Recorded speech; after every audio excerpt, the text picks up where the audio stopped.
ube umwizigirwa. Haleluya. Bikorwa byawe shiza kubaya igitsi. Haleluya, haleluya. N'aya majambo y'Imana tuba bizigirwa, twirinde ibyohumanya imitima yacu.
Turashima Imana yemeye ko tubaho tukongera kwemererwa kwinjira mu ngoro y'Imana kugira ngo twumve icyo Imana itugombako. Kigira kabiri turashima Imana abavyeyi bacu Imana yaciyemwo tukaronka uyu mwanya, naho ariyo ihezagira iragahezagirwa. Gushima birakwiye. Gushima ni ikintu bikunda kugora benshi. Kenshi niyo umuntu aroye imbere y'Imana kenshi yihutira gusaba Mana mpa. Biragoye ko umuntu kenshi ashobora kuvuga ati uyu mwanya ngiye gushimira Imana ku bikorwa yankoreye. Umuntu umwe tutarasoma ijambo ry'Imana yari yageze mu gihe kigoye, murabona ubukene burabaho. Hanyuma ageze muri ico gihe kigoye avugana na mwene se ati jewe ndamaze iminsi hafi 2 ata kintu ndonka mpereza abana. Hanyuma rero uwo mwene se aramubwira ati ejo urazi wanje sinzobura n'ibintu n'akantu ko kumaze iminsi 2 kugira ngo ufungurire abana. Buke yaragenda, duhereye kuri iki kintu cishimwe ko bikwiye. Ku ijambo ry'Imana rivuga ngo nimushimire Uhoraho kuko ari mwiza, kuko imbabazi ziwe zamaho ibihe bingahe bidashira. Hanyuma buke yaragenda, ashitseyo uwo mwene se aravugana na madame we ati none uyu muntu ko amaze iminsi ngahe twomukorera iki kugira ngo nawe arabe ko yomara n'iminsi birafise icyo afungurira abana. Baraje inama, bararaba ibiharage baramuha, bararaba agatoki, bararaba n'ibindi bashira mu mufuko, baratekera baramuha. Mugabo nyene urugo aravuga ati reka ndakwigiza imbere, amwigiza imbere ati rero genda amahoro, nta kundi bisigaye Imana yafise ahandi izoca. Ngwegome yagomba kumva ko avuga ati murakoze. Mugabo ati genda amahoro, Imana yafise ingene izokugenza mu yindi minsi. Ngwegome arikorera aragenda. Agize imbere uwo muntu yamuhaye aravuga ati rero ego undamukirize nabo muhira. Angego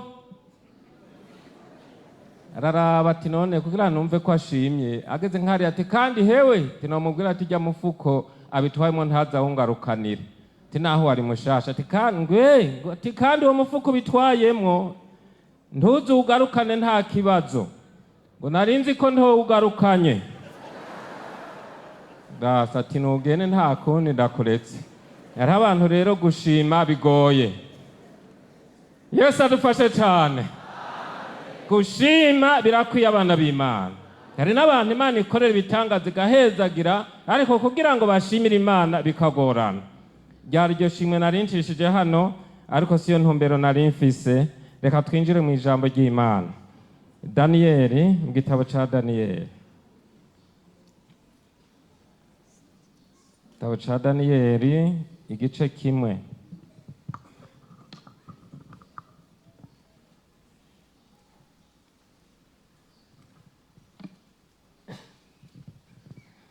Ego turahiraho nyene, ndibaza ko mwashitseyo. Daniyeli igice kimwe turahiraho nyene, turasoma imirongo mike, turageza nko ku murongo w'8. Ndanze amajambo avuga ngo imigabo ya Daniyeli na bagenzi biwe. Mu mwaka ugira gatatu, Yehoyakimu umwami w'Abayuda ari ku ngoma, Nebukadineza umwami w'i Babuloni yaje gutera Yerusalemu arahakikiza. Umwami Imana agabura Yehoyakimu umwami w'Abayuda mu maboko yiwe, bo n'ibintu by'imbombovu bimwe byo mu ngoro y'Imana abijana mu gihugu c'Ishinari mu nzu y'Imana yiwe. Ashira ivyo bintu mu nzu y'ububiko bw'iyo mana. Ndabona ntiyari Imana yo mw'ijuru, ko n'indome yandika Imana n'intoyi. Gatatu, nuko umwami abarira Ashpenazi umukuru w'inkone ziwe kuzana bamwe bo mu Bisirayeli bo mu nda y'ingoma n'abo mu bapfasoni b'imisore batagira agasembwa ariko b'indanga, bari uburyo mu by'ubwenge bwose, b'abahanga mu byo kumenya, b'insorongozi mu by'ubwenge, kandi babereye gukora ibwami, kugira ngo abigishe inyandiko y'Abakarudaya n'ururimi rwabo. Nuko umwami agera ingaburo bahabwa iminsi yose ivuye ku by'umwami afungura, no ku giturire yuhira, kandi ko bagaburirwa imyaka 3, ngo niyashira babone gukorera umwami. Nuko muri bo mu muryango wa Yuda hari Daniyeli na Hananiya na Mishayeli na Azariya. Nuko mukuru w'inkone abita yandi mazina, Daniyeli amwita Belteshaza, Hananiya amwita Shadrach, Mishayeli amwita Meshaki, Azariya amwita Abedunego. Maze Daniyeli agira imigabo mu mutima kutazokwihumanisha ivyo kurya vy'umwami canke igiturire yuhira. Nico catumye yinginga uwo mukuru w'inkone kugira ngo ntiyihumanye. Yesu adufashe. Turagiye kandi mu gitabo ca kabiri c'Abami. Igitabo ca kabiri c'Abami,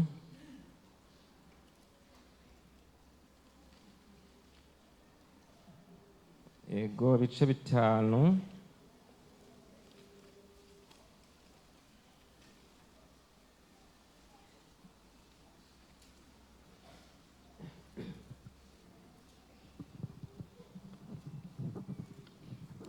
Dusome duhereye kumbure ku murongo wa 21. Igitabo ca kabiri c'Abami ibice 5 umurongo wa 21. Avuga ngo nuko Gehazi akurikira Namani, maze Namani abonye umukurikiye yiruka arururuka ava mu mukogote wiwe ngo bahure. Aramubaza ati namahoro? Nawe ati namahoro. Ati databuja arantumye ngo ubunyene agendewe n'abahungu 2 bo mu biga ivyo kuvugishwa, baturutse mu mugamba wa Befurayimu, ngo none mutabare ubamuhere itaranto y'ifeza n'imyambaro 2 yo gukuranya. Nuko Namani aramwishura ati ndanutware itaranto 2. Nuko aramugobera amutekerera itaranto 2 z'amafeza mu masaho 2 hamwe n'imyambaro 2 yo gukuranya, abikorera abantu biwe 2. baja imbere ya Gehazi bavyikoreye. Babishikanye ku musozi w'iwabo arabibaka, araheza abijana mu nzu arabibika, arungika abo bantu baragenda. Maze araza yinjira aho shebuja ari. Elisa aramubaza ati uvuye hehe ga Gehazi? Uwundi ateka ntaho nagiye. Aramubaza ati mbega ugira ngo umutima wanje ntiwajanye nawe igihe wa mugabo yava mu mukogote wiwe agahindukira ngo muhure? Mbega iki ni igihe cyo kwakira amahera n'imyambaro n'imirima y'imyelayo n'iy'imizabibu n'intama n'inka n'abaguranokazi. None rero imibembe ya Namani izokomako no ku rubyaro rwawe kugeza ibihe byose. Maze Gehazi ava imbere yiwe ajejeta imibembe yera nka sheregi. Yesu adufashe cyane. Ni amajambo y'Imana Imana yashize mu mutima kugira ngo dusangire. Imana imaze guca mu bavyeyi bacu tukamenya ko ari twe tuzohagara hano imbere yanyu, imbere y'ishengero.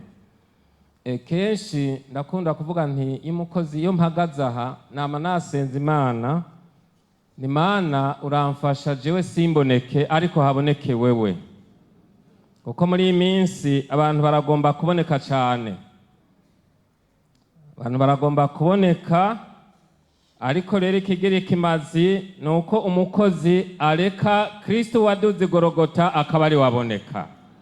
Haleluya, haleluya. Waduze Golgotha akaba ari waboneka. Hanyuma dufise ijambo rivuga ko umuntu wese ariko araja mu ijuru akwiye kurinda umutima wiwe kugira ngo ntuhumanywe n'ivy'iki gihe c'iherezo. Niyo ntumbero y'ijambo, ko umuntu wese jewe wewe ko dukwiye gusaba Imana kugira ngo imitima yacu irindwe ntihumanywe n'ivya kino gihe c'iherezo tugezemo. Kandi bihumanya navyo Satani ariko arabigwiza. Bihumanya Satani ariko arabigwiza kuko arabona ko ishengero riri hafi gutahuka.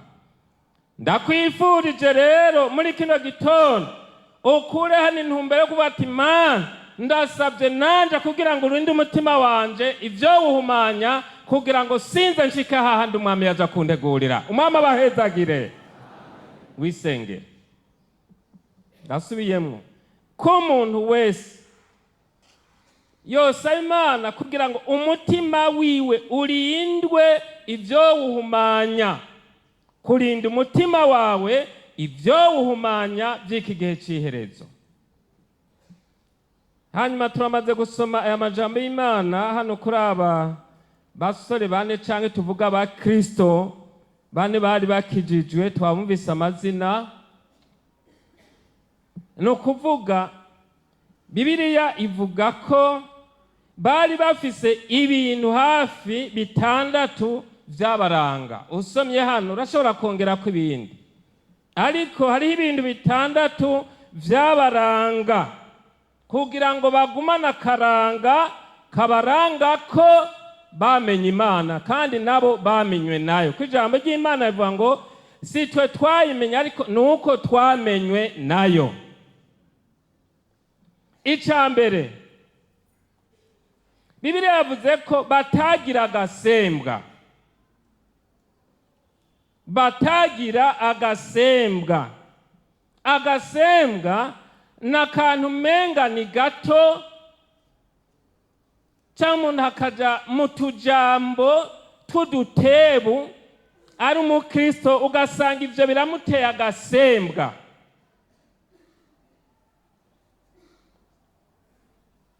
Ni ukuvuga baririnda, cyangwa ugasanga umuntu arakoze ahantu agakora ari umuntu yirinda akirinda kugira ngo aho hantu ntahava hacumurira.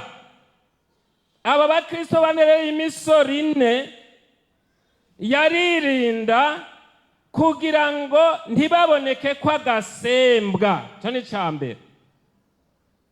Ikigira kabiri, kandi tukiri aho nyene, umukristo ariko araja mu ijuru arakwiye kwirinda agasembwa. Ari naco gituma ijambo ry'Imana rivuga ngo dukwiye gushishikara kwezwa. Hariho utuntu kubera turi abana b'abantu tugenda turaza, Satani akagenda arashiburira abantu ko ivyondo, igihe umuntu yitawe akezwa kugira ngo ntaboneke ko agasembwa. Mu byo dukora byose, mu byo turirimba, mu byo dusigura,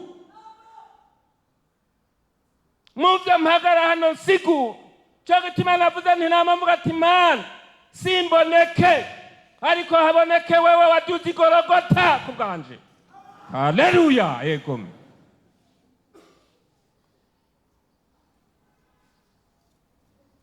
Twe dufise biki, na Paulo yari afise byinshi, yavuga ngo tuza gaca, ariko yari afise ibitega mu by'imhemu.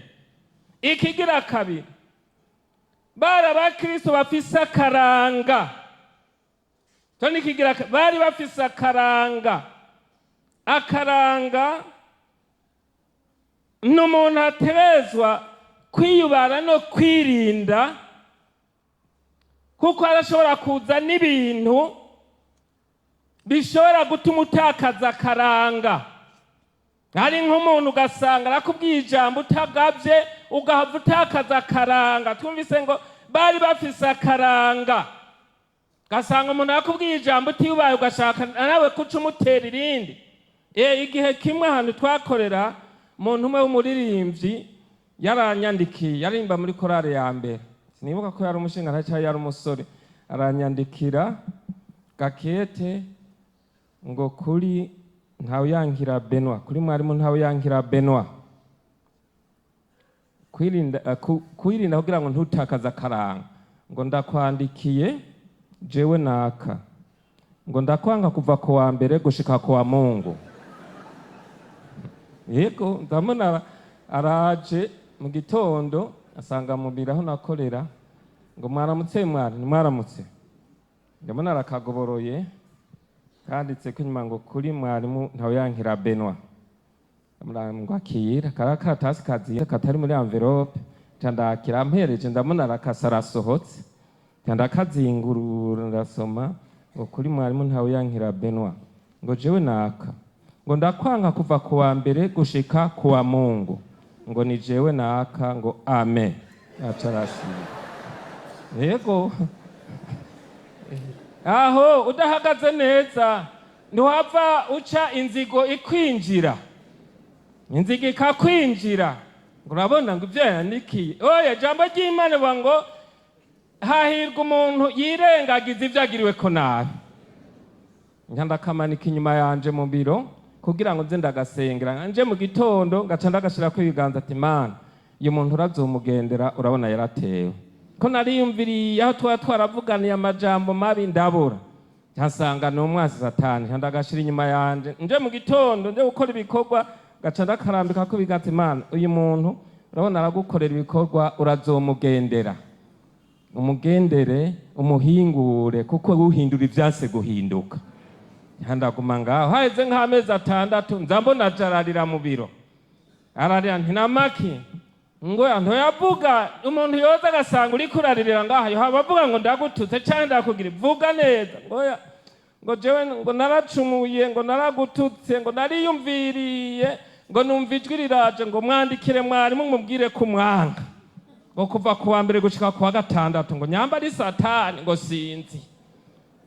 None wewe hageze aho uririmba utazi amajwi ya Satani n'ay'Imana, ngo nawe waciundekeza muri korale, ngo ntiwapfa umumpagarika. None hari ibyaha jewe wari ntabyaha naguhagarikira, wari wankoreye ibyaha biki, ko hari jewe hari ibyaha wari wakoze ku Mana, kuko ituje ku rusengero nkaza mbonye yaca kwepa, nani ngaca ndamuha tewe wena agahindukira ntamahoro amaki, gaca agenda yunamye. Haheze amezi 6 Imana iramugenda. Yesu ashime cyane. Kugira ngo ariko hari umuntu abwiwe ibyo umutsi woca uranda, umutsi ukaranda ngo urabona ivyangiriye, ntaba akinamuramutsa. Iri jambo rero rivuga ngo kurinda imitima yacu ivyo wuhumanya muri iyi minsi ya nyuma, ntihagire ivyo wuhumanya. Ni ijambo rikomeye cyane. Iyi minsi ibihumanya ni byinshi. Iyi minsi ibituma abantu batakaza akaranga ni byinshi. Aho Satani ariko arandondera kugira ngo arabe ingene notakaza akaranga ko mu gikorwa c'Imana, nkore mfise ingorane mu mutima, ndirimbe nsigure mfise ingorane mu mutima. Aha yemwe, aha mu mitima habitse ibintu byinshi cyane. Mitima y'abantu harimo ibintu byinshi cyane. Nico gituma tumaze kubona aba basore cyangwa abakristo bane bari bafise inkomezi zo kwirinda ibyo tuma bahumana. Ikigira gatatu, bari abanyabwenge. Jambo ry'Imana rivuga ngo mugure uburyo mubugwiza, kandi ijambo ry'Imana rivuga ngo musabe ubwenge kuko ibutanga atakinubwe. Bari abanyabwenge, ni ukuvuga ntibapfa kujana n'ibintu, ntibapfa guhuruduka. Oya, barimo mpwemu w'Imana kandi bari abanyabwenge. Jambo ry'Imana rivuga ngo nzosengesha mpwemu nongere nsengeshe n'iki? N'ubwenge. Nzoririmbisha mpwemu nongere ndirimbishe n'iki? N'ubwenge. Ukibayeho gusa ufise ubwenge udafise mpwemu urapfa. Ubayeho ufise mpwemu gusa ngo haleluya atabwenge urakoroka. Kuko ivyo byose umuntu akwiye kumenya ko hariho gutandukanya ibintu n'ibindi. Bari abanyabwenge, cyo gituma baguma biyubara naho bari bacaguwe hari ibwami kugira ngo baronke ingene bazokorera ubwami hariya, ariko bagenda barasuzuma. Nico gituma tubona hariya bagerageje kubaha ngo kungaburo umwami yuhira ko bakavuga ati oyaye habanamba, twebwe muratugaburira imboga z'insoromano n'amazi yo kunywa, murabe muri minsi 10 iheze ingene muzotugenza muturavye. Amina. Naho rero bari abanyabwenge. Umunyabwenge ntapfa guhuruduka. Umunyabwenge araraba agasuzuma, kuko abarimo ingabire y'ubwenge yo kurobana ibihura n'ibidahwana. Ico cari muri bo. Ikigira kane, bari abahanga mu vyo kumenya.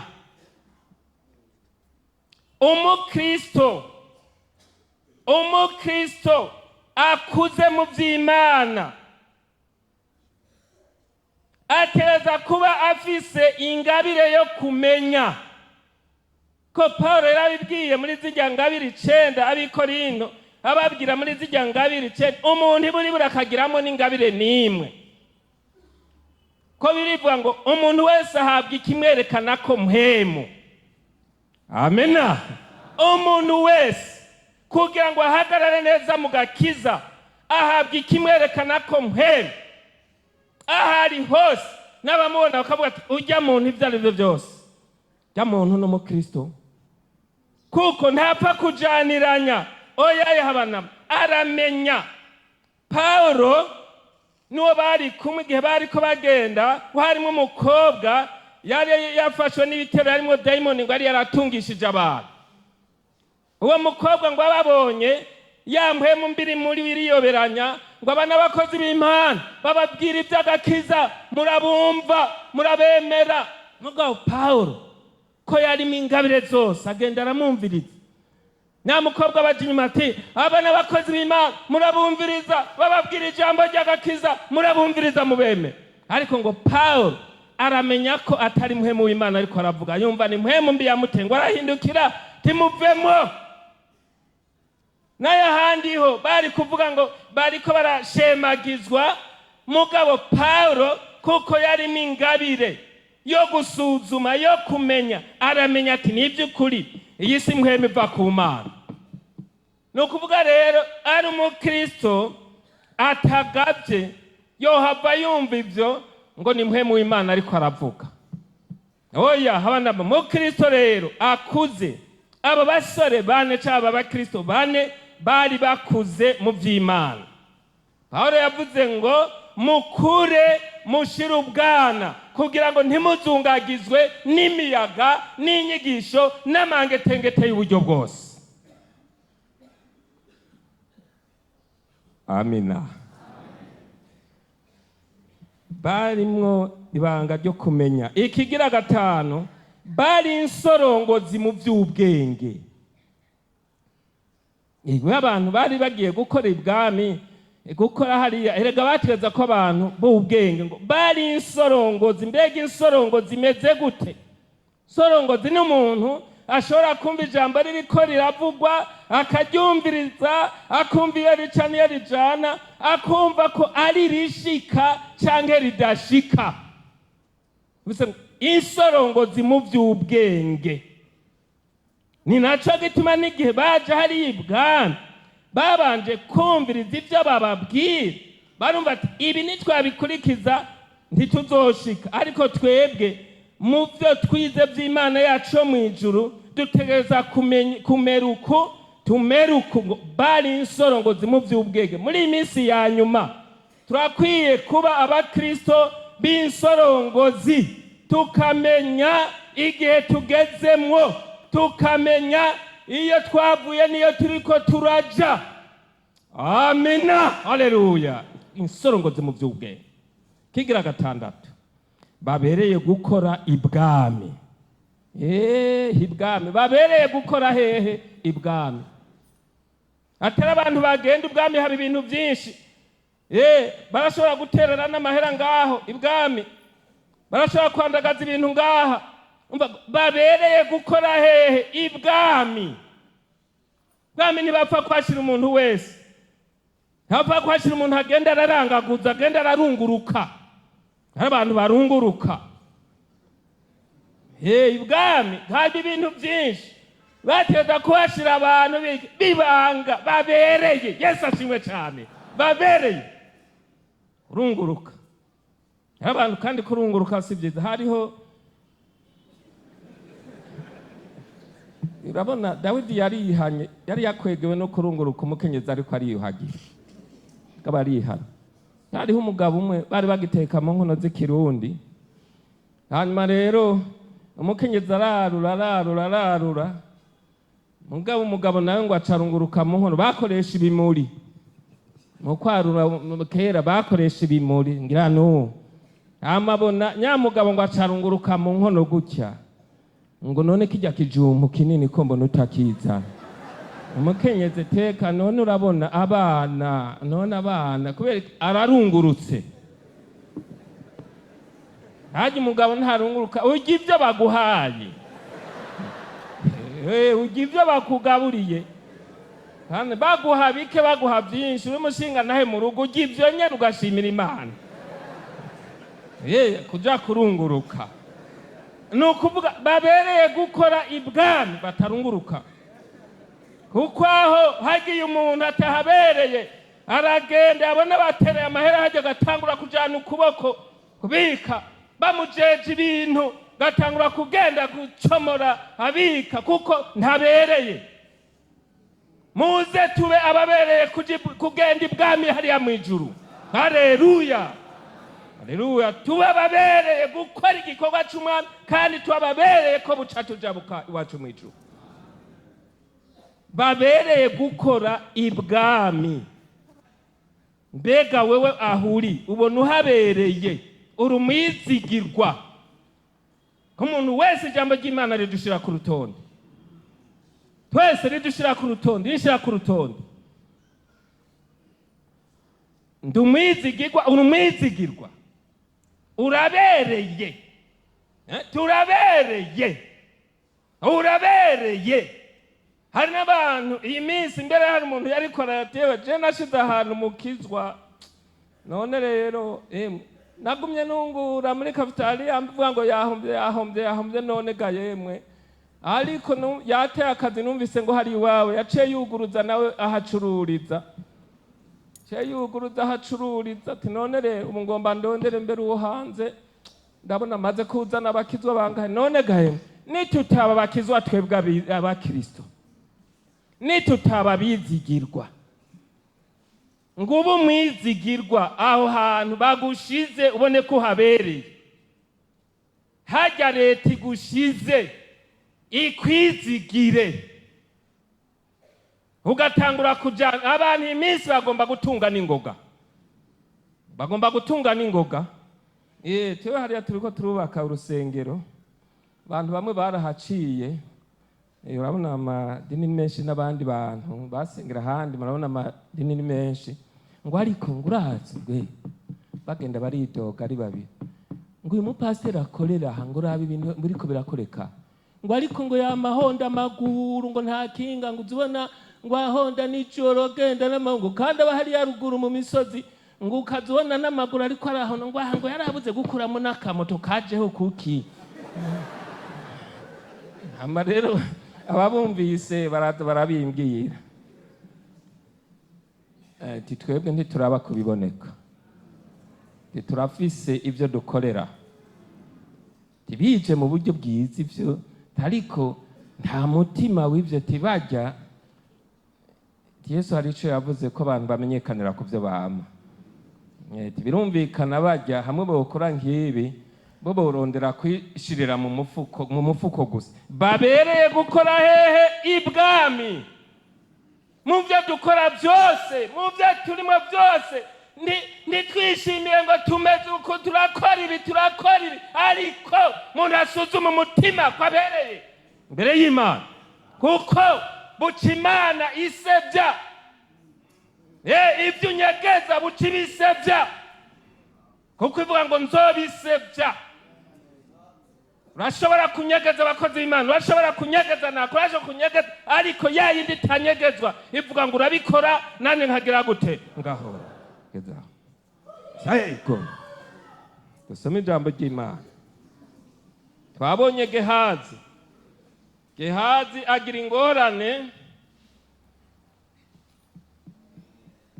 ingorane akurikira Namani ariko Elisa aliyanse kumwaka ingemu Namani yahumanutse aramukurikira Gehazi ariruka ati databuja arantumye ngo numuhe imyambaro n'amafeza ariko ikinyoma mu munsi kireze umuntu aba ariko aracuruza bamubaza ati binangahe wewe nangahe agacabo kugira ngo aronke menshi nati ndaguhaya ngo reka kundukira ibyashara ngo je nabiranguje naya kandi ibyo bintu biramaze gufata abantu benshi ijambo ry'Imana rivuga ngo inyuma hazoba imbwa n'abarozi n'abashakanyi n'umuntu wese akunda kubesha akagira gute akabikora rero kubesha abantu bagize umenga ibintu bisanzwe aramubwira ati nta ngorane akira jana ngo atabikorera abantu biwe bari kumwe barabitwara bageze hafi ngo arabibaka ati mwewe genda atarabyikorera arabitwara bishikana mu nzu iwe aranyegeza umukozi w'Imana aramubaza ati mbega yewe Gehazi uvuye hehe terega ntaho naruye hajya rero nagomba ndabwire ukuri kuragoye abantu hari utuntu duto mugabo bishitse mu cuma c'Imana bica bitutumba bikaba amahanga cyo gituma umuntu akwiye kwirinda kugira ngo arabe ingene yifata aha turi ngaha cyangwa ahandi ngaha sinaje kwiyerekana ngo mumbone mu ndabo oya navuze nti uyu munsi abantu benshi bagomba kuboneka ariko naje nzanye iri jambo ry'Imana kugira ngo nawe uryumve usuzume urabe ko atabintu biriko biraguhumanya ati mbega kugira ngo caga hamwe bagenda ntitwariko mu mutima wanje wajanye nawe tinone rero iki si igihe cyo kwakira amafeza cyo kwakira imyambaro cyo kwakira ibinabiri none rero ko wakoze ibyo wege hazi ukaba ushitse no ngaho ukambesha ukabesha kandi ikinyoma camyeho kuva kera. Murazi Ananiya na Safira basezeranye ibintu byo gukorera Imana ingene babeshe Petero. Ijambo ry'Imana rivuga ngo Imana si umuntu, si umuntu, ni Imana. Umukozi Imana ati wege hazi uhereye ubu ya mibembe yari kuri wa mugabisha w'ingabo, ubu rero irakomye ko n'urubyaro rwawe gushika uzurinda uhenuka. Gehazi atarahumana. Ewe narimvire ati none yapfuma yisabira ubwiwe akavuga ati jewe nije nisabiye. None rero ariko kenshi abantu uru rurimi rurihuta cyane. Nico gituma mugabo naho hari abantu bahumana ariko hari n'abandi bashishikara kwezwa. Yesu ashime cyane. Dusome mu gitabo cy'Itanguriro. Gitabo cy'Itanguriro ibice 39.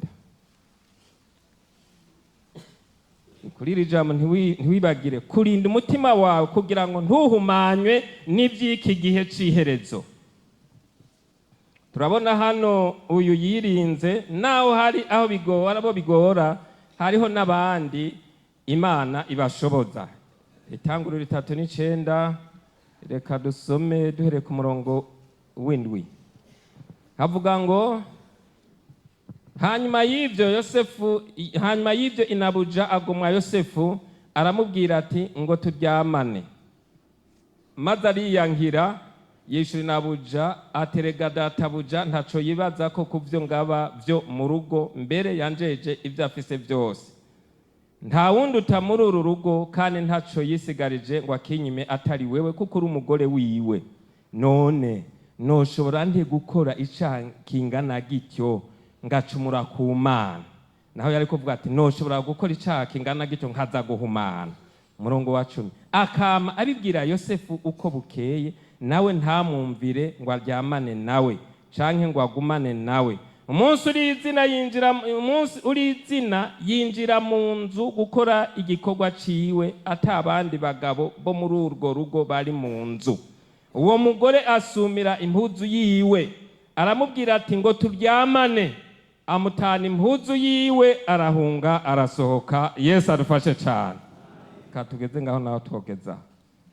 Kubera iki Yosefu yirinda kugira ngo ntahumane.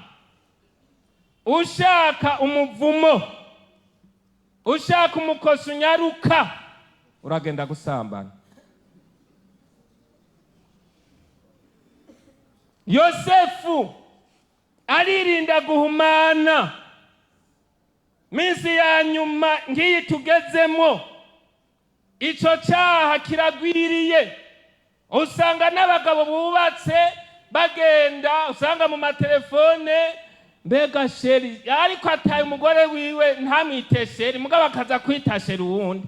Nabajije umuntu umwe mbega kubera iki mwebwe, yari umuntu yari kwagenda numva muri telefone ari imbere yanje hari mwijoro, ndeye kuraba umuntu umwe w'umukristo nyamukenyezi ngo sheri ngo none uri hehe, gabo nkabanze umushinga ntaye wo mugore ya nkumva baratwenga ndamushikiriye nsanga nti mbega amaki wa mukenyezi ngo meza mbega wita sheri ninde n'umugabo wawe aratwenga ngo pastor ngo umuntu iyo mumaze gukorana ibikoho kugira ngo uronke n'abakiriya ngo twe twarabimenyereye ngo teza kumwita sheri. Ibintu byaratikiye. Aha wokoranya mu matelefone yanyu igihe kimwe nagirishije amiga y'ugwaruka abahungu n'abakobwa bakoranye ntora abahungu babinishira abakobwa babinishira hane nimuzana ayo matelefone yanyu turabe nza numva bose ngo yo mana we ndabamenye nimureke kwirinda. Ibintu bucabuza abantu kuja mu ijuru biragwiriye. Satani ariko arabigwiza. Sanga abantu bagenda barahwereye mu mitima. Sanga abantu bagenda n'ibyifuzo byo mu mitima. Sanga abantu bagenda n'ubusambanyi bwo mu mutima. usanga abantu bagenda barikoresha ibyaha, ugasanga abantu bariho ariko Imana yabaraba, ugasanga barapfuye, mugabo mubona ishusho agenda ukamenga niwe, ariko mu ijuru nta mu gitabo canje arimo. Ndagufitiye iganuke, Yesu n'ubu yicaye ku ntebe y'imbabazi, uze gutaha umanutse kandi bicira urubanza. Hari ibintu wama wihana bikagaruka. Uyu munsi uvuga ati Mana, ndagomba uyu munsi untabare kugira ngo ibi bintu vyama bingarukako bikampumanya. Uyu munsi ngende nejejwe kandi ndabiciriye urubanza gushika ntibize bingarukeko. Bicira urubanza uyu munsi.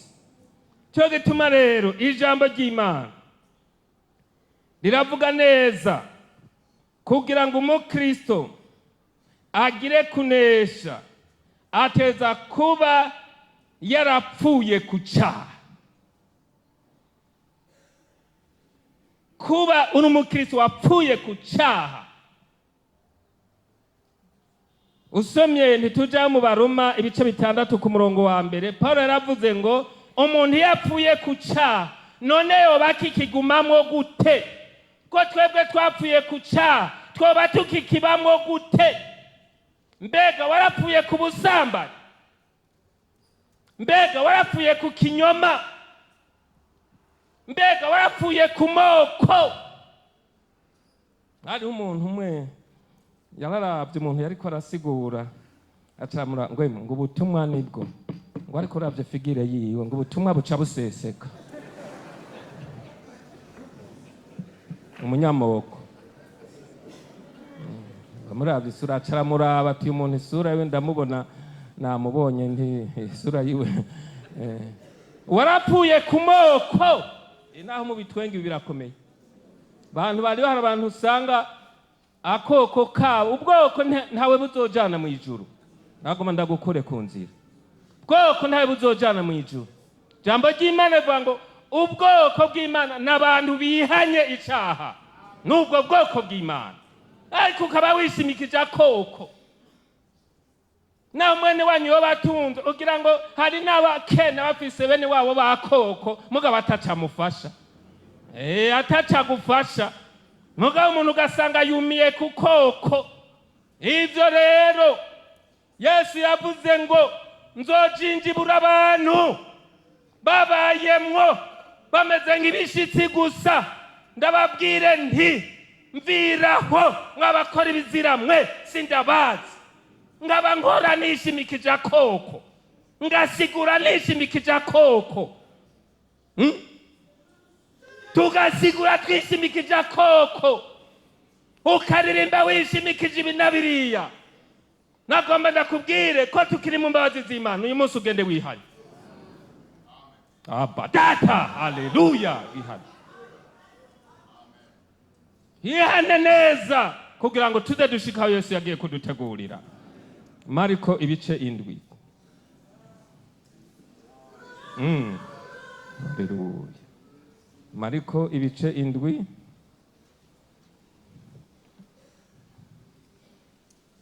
Turaba ico Yesu yavuze ku bintu bihumanya abantu.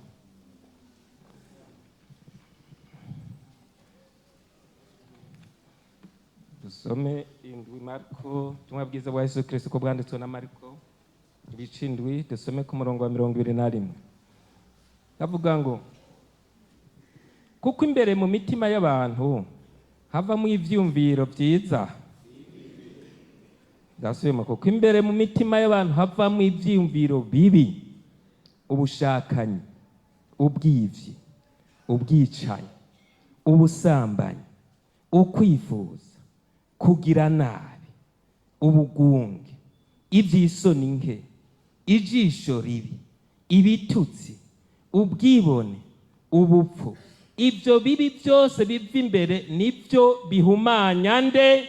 Umuntu. Turinde imitima yacu kugira ngo ntihumane.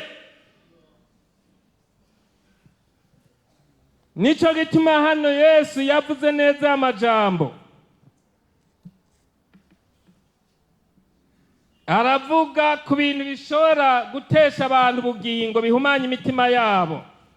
Ivyiyumviro bibi bibi, ugasanga umuntu arafise ivyiyumviro bibi mu mutima, ugasanga umunwa wiwe ni Yesu haleluya amina amina, mugabo ugasanga mu mutima arafise ivyiyumviro bibi.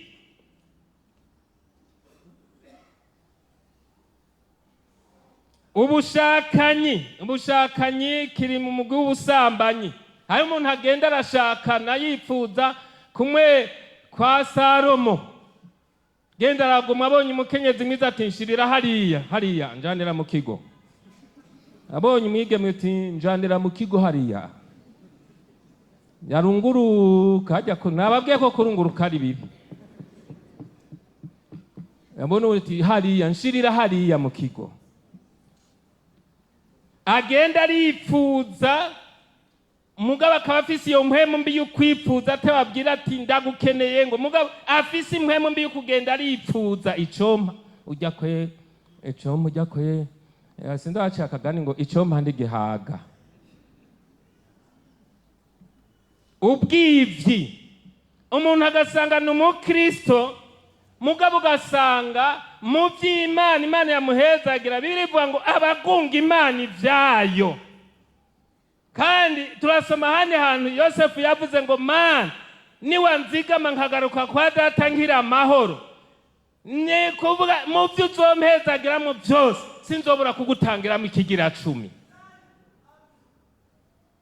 Na Yesu yaravuze kuri iryo jambo, arabwira abantu baca imanza nabi mugabo bagatanga ibigira 10. Yesu arabwira ati mwari mukwiye gukora neza izo manza, mukakora neza ivyo bigira 10 nivyo mukabitanga, tariko no guciza ibere mugaciza ibere. Yesu acarashingira indaha ikigira 10.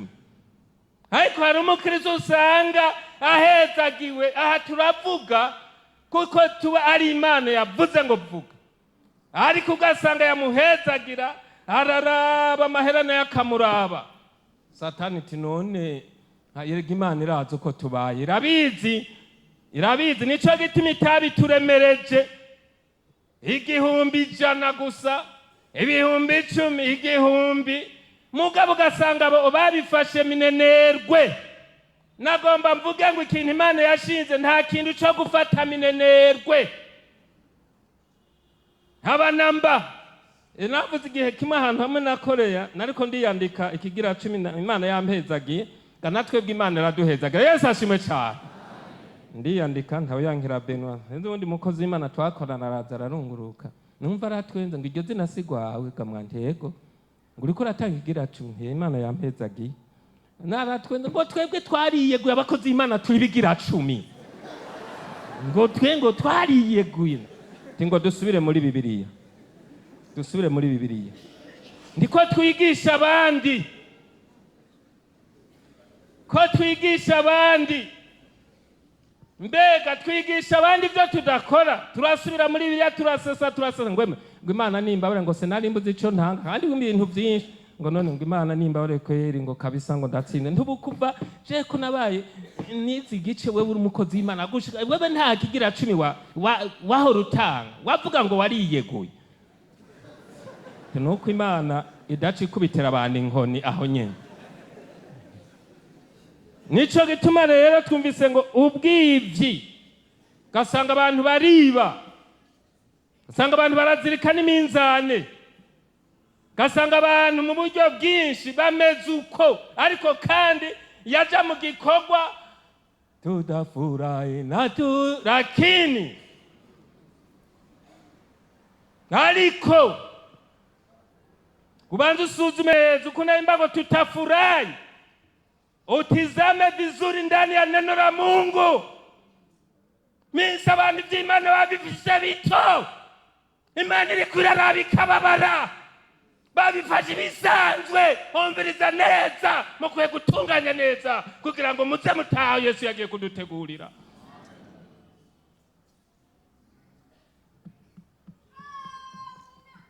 Kwifuza, bw'ivyo, ubusambanyi.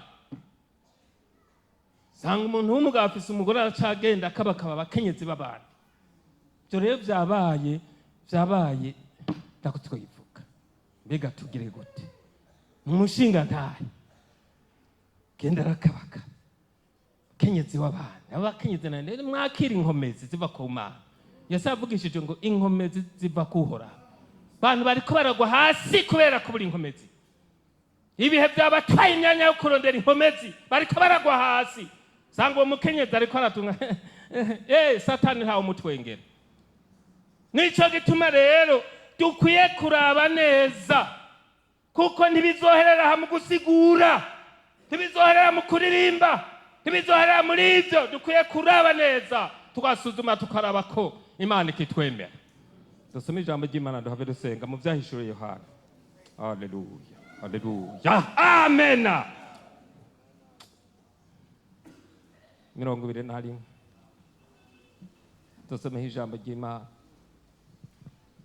Vyahishuriye Yohana 21 dusome ku murongo wa 27. Handanze amajambo bivuga ngo Yerusalemu wo mu ijuru. Dusome ku murongo wa 27 gusa. Avuga ngo kandi kuri wo ndaho hazogera ikintu gihumanya canke ukora ibizira akabesha atarabanditswe mu gitabo c'ubugingo ca wa mwagazi w'intama. Imana idufashe cyane. Kuri uwo murwa twumvise ngo nta canduye ca ikintu gihumanya, nta gihumane nahera. Cyo gituma Imana yabwiye abantu ngo nimubabera kuko na jewe ndi wera. Niki Imana ituronderako? Ntindonderako noba nzi vyinshi ngo sigura vyinshi, ariko irondera ukwera. Niwagira vyinshi n'ivyawe n'ubutunzi n'ivyo, ariko icambere irarondera kwera, kwirinda kugira ngo isi ntiduhumanye, kugira ngo tubone kuzoshika hahandi. Mwishengero tube abakristo, mu miryango tube abakristo biri, mu gihugu naco nyene kitwizigire. Mwizigirwa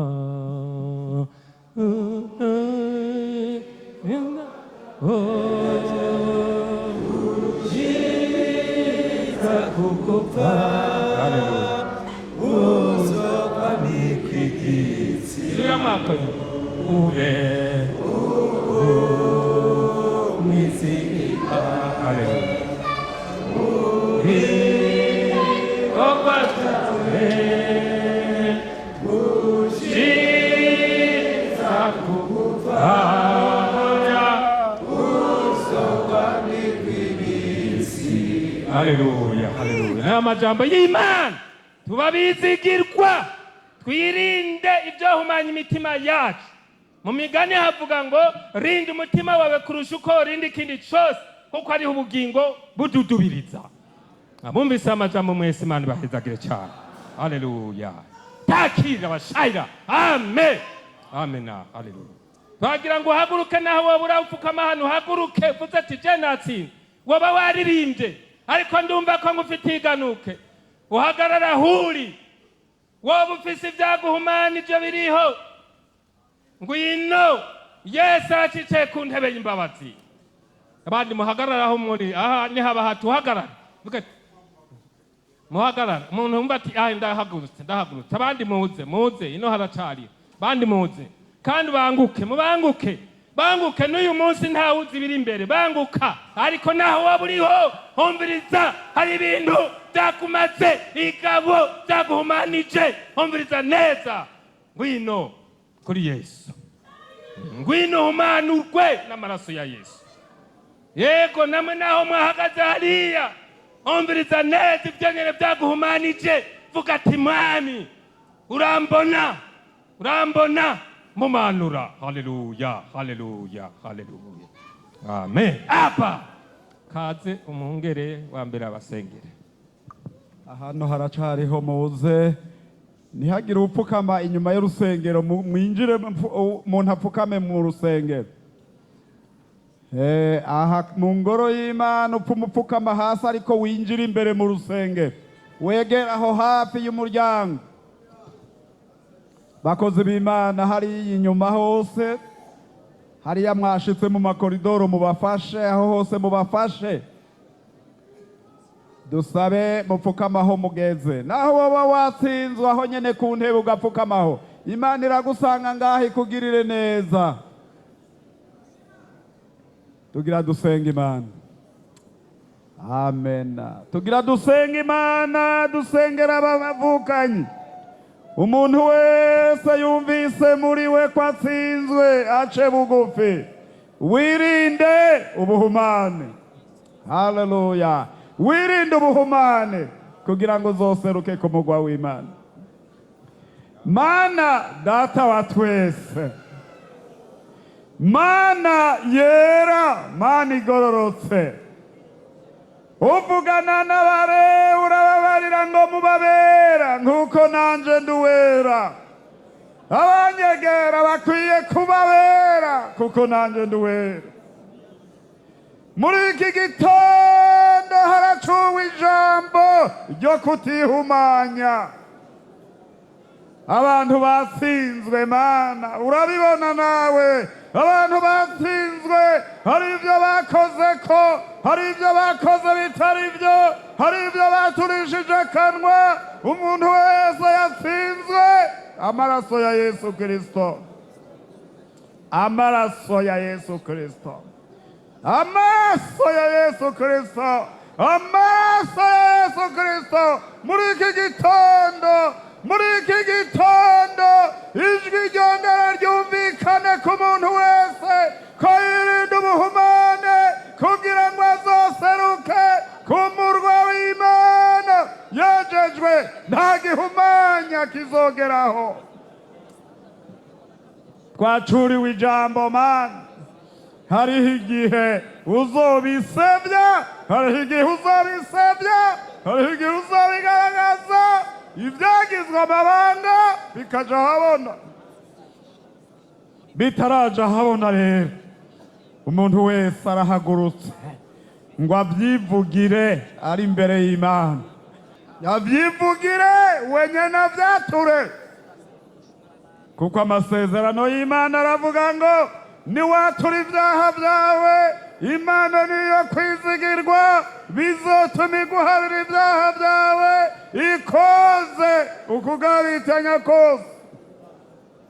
Reka abantu bawe mwami babivuge bavyatuye, reka abantu bawe bavyemera imbere yawe, reka abantu bawe bezwe, reka abantu bawe bavugutigwe, reka abantu bawe inkambazi bavemwo, reka abantu bawe bezwe, reka abantu bawe batungane. Hanyuma bamaze gutungana ubwiza bwawe buce bubamanukako, ubuhagire mu izina rya Yesu Kristo, ubuhagire imyanda yose, ubuhagire ukugabitanya kose mu izina rya Yesu Kristo. Ubwoba buhunge, babone ibihe byo guhembuka. Amen, amen, amen. Bivuye mu nyonga z'Imana. Urakoze, ugirira imbabazi aba bantu bawe kuko baciye bugufi, ujijikare kubafasha no kubeza. Weza umuntu wese yatsinzwe, amaraso ya Yesu Kristo amubeko. Urakoze, turabigushimiye mu izina rya Yesu Kristo umwami wacu. Amen. Kiraho nyene twagoma dusengere abantu bagwaye. Muhagarare dusabe n'undi muntu yoba afise umutwaro aduze ukuboko. Ufise umutwaro aduze ukuboko. Umuntu yumva afise umutwaro ko Yesu yavuze neza ngo mundemeke imitwaro yanyu yose. Umuntu afise umutwaro aduze ukuboko. Mugabo umuntu agwaye ahagarare gusa ntaduze ukuboko. Dusabe hano pasteur hano asenga Imana. Turagushimiye Mana data wa twese uri mu ijuru, turagushima kuri Imana nziza, uri Imana ishoboye byose. Turagushimiye ku ijambo ryawe ryiza twumvise mwami, ijambo ryongeye kudukebura, ijambo ryongeye kutwigisha, ijambo ryongeye kutugira inama, ijambo ryongeye kutumurikira mu izina rya Yesu Kristo. Aba bantu bahagaze baragwaye bafise imitwaro, none turabasengeye. Wewe Yesu Kristo ntunanirwa na gatoya Mana. Ushitsi Betaniya usanga bariko bararira, bariko barakoma induru, ariko urabahamumuriza. Haleluya. Lazaro urashika hari uramuhamagara ngo Lazaro ngwino sohoka. Icariko kirariza abo bantu bazabona Lazaro ngo warazutse, vyerekana kuri Imana ikora ibitangaza. Iyi saha ngwino ukora igitangaza ahantu aba bantu bose bagwaye, ubakoreko. Jambo ryawe rivuga ngo ukuboko kuhoraho nikubaye kugufi ngo kunanirwe gukiza. Garanzira ibiganza vyawe mwami, aba bantu bose ubakoreko, ubakoreko. Ubushobozi bwawe bwinjire muri bo Mana. Hariho abafite igisata, wa mukenyezi yamaze imyaka 12 yari afite igisata gikomeye cyane, ariko umunsi umwe ngo kwigera kuramucanira agukorako igisata gicakira he. Yesu Kristo uri Imana ikomeye. Ushitse hariya ku gidenge basanga umuntu yari afite igisata akimaranye imyaka 38, ariko we Yesu Kristo agutera ikigongwe, uramubwira ngo haguruka wikoronderezo yawe ugenda. Atagenda arabyina, agenda anezerewe, n'abari bamwiteze bamubaza ngo ituma yikoreye ku munsi w'isabato yarabahakije. Ati Yesu niwe yambwiye ngo nikorere.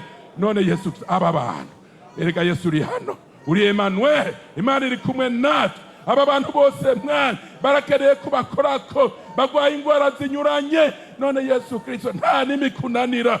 Abantu turabasenge Mana, nubakoreko mwana mw'izina rya Yesu Kristo. Abagwaye mu ndu bakize, abagwaye mu mutwe bakize, abagwaye amaso bakize, abagwaye ingwara z'uburyo bwose mwana, bagwaye igitigu, bagwaye amahaha, haleluya, bagwaye isogi, bose turabasenge Mana, bakoreko Yesu Kristo. Kiganza cawe kirakiza, ubabohore ukuri Imana ibohora. Tubisabye mw'izina rya Yesu Kristo mukiza wacu, amen.